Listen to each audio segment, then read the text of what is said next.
I know it's a year in camp with Cleveland. How did this come about for you, and what it was like? The first day of practice here for the guys. Yeah, I mean, obviously, they embrace me, so I'm coming in. I'm just trying to figure things out, learn the system, get used to everything, and I'm just excited to be here for this opportunity.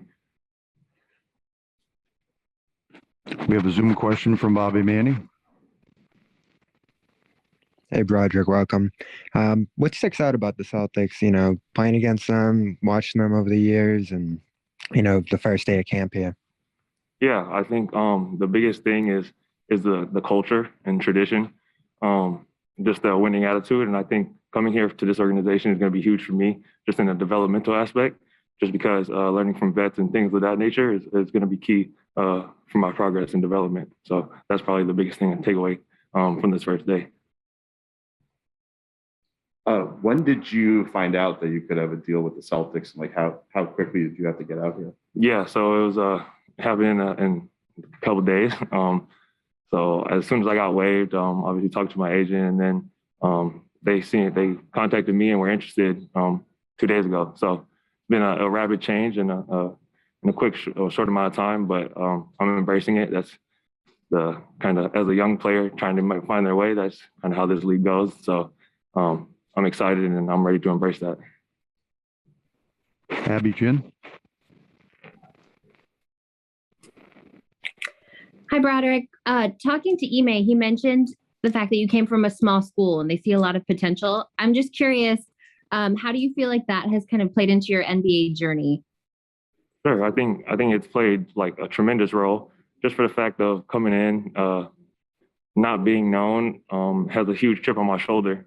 Something for me to make my name in this league is something big for me, and there's that chip on my shoulder, and I want to prove to everybody that it doesn't really matter what division you come from. If you put the work in, you're going to be able to make a way.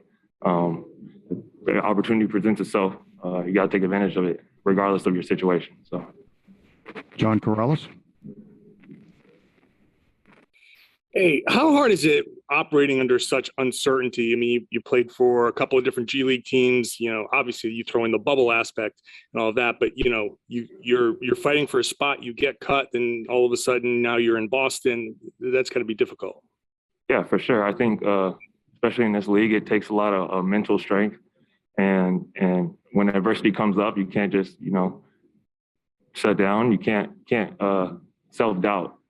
Because there's going to be opportunities and you got to stay ready for that. And just like this opportunity, I stayed ready. I didn't hang my head. I knew that there's going to be other opportunities. So it's just making sure that you have that high head on your shoulders and making sure that your mental toughness is strong. Brother, I mean, how many people during the last 5 years have told you you're crazy for trying to play in the NBA, coming from Truman? Yeah. And what is that satisfaction like?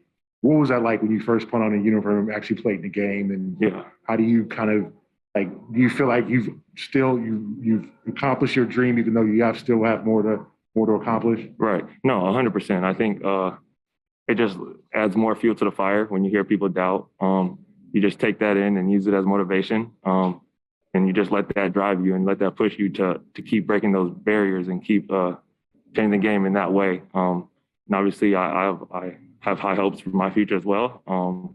So yeah, it's just sticking to the grind and making sure you're taking it day at a time.